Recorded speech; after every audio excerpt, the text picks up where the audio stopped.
અહેમદાબાદ મિત્ર ન્યૂઝમાં આપનું સ્વાગત છે। સિહોર તાલુકામાં નશીલા માદક પદાર્થોના ગેરકાયદેસર વાવેતર અને કારોબાર સામે સિહોર પોલીસ દ્વારા ઐતિહાસિક અને કડક કાર્યવાહી હાથ ધરવામાં આવી। મરબી ઢોરાવાડી તરીકે ઓળખાતી વાડીમાં પોલીસે દરોડો પાડ્યો હતો, જ્યાં વાડીમાં ગાંજો અને અફીણની ખેતી જોઈ પોલીસ ચોંકી ઉઠી હતી। પોલીસે 11 કરોડથી વધુના મુદ્દામાલ સાથે 2 શખ્સોને ઝડપી પાડ્યા છે। મળતી માહિતી અનુસાર સર અને સખાવદર ગામની સીમ પર કરકોલિયા રોડ નજીક આવેલી મરબી ઢોરાવાડી તરીકે ઓળખાતી વાડીમાં લાંબા સમયથી લીલા ગાંજા તથા અફીણનું મોટા પાયે ગેરકાયદેસર વાવેતર ચાલી રહ્યો હોવાની ગુપ્ત બાતમી સિહોર પોલીસને પ્રાપ્ત થઈ હતી। આ બાતમીની ગંભીરતા ધ્યાનમાં લઈ પોલીસ દ્વારા વિશેષ ટીમ તૈયાર કરી કાર્યવાહીનું સૂચિત આયોજન કરવામાં આવ્યું। વહેલી સવારે પોલીસ ટીમે સ્થળ પર અચાનક દરોડો પાડ્યો ત્યારે સમગ્ર વિસ્તારમાં તપાસ હાથ ધરી। પ્રાથમિક તપાસ દરમિયાન જ મોટા પાયે નશીલા પદાર્થોનું વાવેતર નજરે પડતા પોલીસ દળ ચોંકી ઉઠ્યું હતું।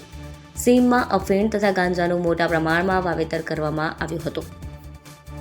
સ્થળ પરથી અંદાજે 1087.52 કિલો લીલો પોશ ડોડા અફીણ ₹10,86,98,000 તેમજ 26.060 કિલો સૂકા પોશ ડોડા 3,90,919.140 કિલો લીલો ગાંજો 1,91,400 મળી કુલ ₹10,92,85,300નો મુદ્દામાલ જપ્ત કરવામાં આવ્યો। મુદ્દામાલનું વજન, ગણતરી, નમૂના લેવાની પ્રક્રિયા તથા પંચનામું સહિતની તમામ કાનૂની કાર્યવાહી મોડી રાત સુધી પોલીસ દ્વારા હાથ ધરવામાં આવી।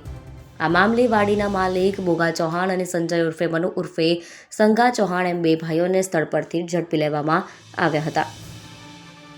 કાલે સિહોર પોલીસ સ્ટેશનના સરગામના જે વાડી વિસ્તાર છે આમાં લોકલ પોલીસ સ્ટેશન એટલે સિહોર પીઆઈ અને એના સ્ટાફ દ્વારા, જેમાં ખાસ કામગીરી હતી ઘનશ્યામ હુંબલની, આ લોકો દ્વારા રેડ કરવામાં આવી હતી, જેમાં 2 આરોપી એટલે ઘનશ્યામ અને સંજય ચૌહાણ, આ લોકોની પોતાની જે મિલકત હતી, ખેતર હતા, આમાં 3 વીઘાની જમીન ઉપર આ લોકો જે છે અફીણ અને ગાંજાના જે છે વાવેતર કરતા હતા। તો રેડ પછી જે છે ટોટલ અફીણના છોડ 1100 કેજી જેવા કબજા કરવામાં આવેલ। પછી ગાંજાના જે ટોટલ જે છે લગભગ 20 કેજી કબજા કરવામાં આવેલ અને પોસ્ટ ડોડા પણ જે છે કબજા કરવામાં આવેલ। કુલ મળીને બધું મુદ્દામાલની વેલ્યુ જે છે એ લગભગ 11 કરોડ જેવું થાય છે। આ રેડ પછી બધું કાયદેસર કાર્યવાહી કરવામાં આવેલ અને એનડીપીએસના અલગ અલગ કલમો હેઠળ મુખ્યત્વે કલમ 8BC 15B અને અલગ અલગ કલમો હેઠળ જે છે ગુના દાખલ કરવામાં આવેલ અને બંને આરોપીને અટક કરી લીધેલ છે અને હાલ જે છે તપાસ અમારા એસઓજી પીઆઈ સુનેસરાને આપી દીધી છે।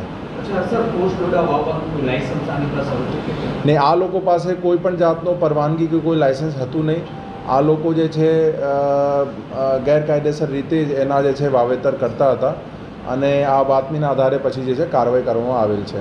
સર, આટલી મોટી પ્રમાણમાં વાવેતર કર્યું તો કોઈ કંપનીને સપ્લાય કરતા હતા, વેચતા હતા, શું કારણ? એ જે છે અત્યારે હાલ તપાસનો વિષય છે કે આ લોકો જે છે બધું પ્રોડક્શન જે થતું હતું આનો આગળ શું ઉપયોગ કરતા હતા, બટ એ પોતાનો ઉપયોગ અને આગળ પણ જે લિંક હશે એના આધારે કાર્યવાહી કરવામાં આવશે। સર, અગાઉ પણ આટલો મોટો જથ્થો 2 વાર તેઓ લોકો વેચી ચૂક્યા છે તેવી પણ વાત છે,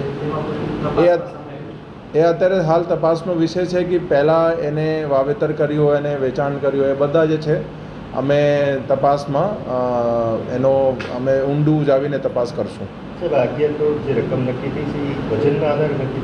હા, એ વજનના આધારે નક્કી થઈ છે। એનો બકાયદા જેટલા પણ એનડીપીએસના કેસીસમાં જે ડ્રગ્સ પકડાય છે એનો પરિપત્ર એક હોય છે અને અલગ અલગ ડ્રગ્સનો શું વેલ્યુ છે એના પરિપત્ર મુજબ નક્કી કરવામાં આવે છે। સેમ રીતે જે અમારા દારૂમાં જે અંગ્રેજી શરાબ છે કે દેશી શરાબ, એના પણ એક પરિપત્ર છે જેના હિસાબથી એનો કિંમત નક્કી કરવામાં આવે છે।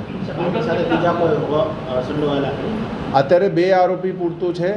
નામજોગ ફરિયાદ આ લોકો વિરુદ્ધ થઈ છે। પછી આ લોકોને આગળ જે તપાસ છે કે આ કોને વેચાણ કરતા હતા એ બધું અમે આગળની તપાસમાં જેના નામ ખુલશે એના વિરુદ્ધ કાર્યવાહી કરવામાં આવશે। જે વેટ છે ખરેખર અફીણના છોડના છે. અફીણના જે દરેક પ્લાન્ટ 3 વીઘામાં જે એને વાવેતર કર્યું બધા મળીને એનો વેટ જે છે 1068 કિલોગ્રામ હતું. જેટલું ધ્યાન છે હું પણ 100% નક્કી શ્યોર નથી, બટ મને લાગે છે કે એ મોટો કેસ છે અફીણનો. અને રાજ્યમાં પણ છે જેટલા ટોપ મતલબ મોટા કેસીસ થયા એમાં એનો નામ હશે. આરોપીનો કોઈ ગુનાહિત ઇતિહાસ છે? ને હાલ અત્યારે એવું કોઈ ધ્યાન ઉપર નથી. એ બધું જે છે તપાસનો વિષય છે. પ્રાથમિક પૂછપરછમાં ખબર પડી કે એ પોતે એનો ઉપયોગ એડિક્ટ હતા, એનો ઉપયોગ કરતા હતા. તો પછી એને કંઈથી આઈડિયા મળ્યો છે અને કહાંથી એ બધું રો મટીરિયલ મળ્યું એ પણ તપાસનો વિષય છે. જમીન માલિકા બંને જ છે? જમીન માલિકા બંને છે. આ લોકોની પોતાની મિલકત હતી જેના પર એ લોકો વાવેતર કરતા. આ તો ઘણા દિવસો મહિનાઓથી હતું, 2-3 મહિના તો હશે. અહેમદાબાદ મિત્ર ન્યૂઝની યુટ્યુબ ચેનલને સબસ્ક્રાઇબ કરો અને બેલ આઇકોન જરૂરથી દબાવો, જેથી દરેક મહત્ત્વના વિડીયોની નોટિફિકેશન તમને મળતી રહે.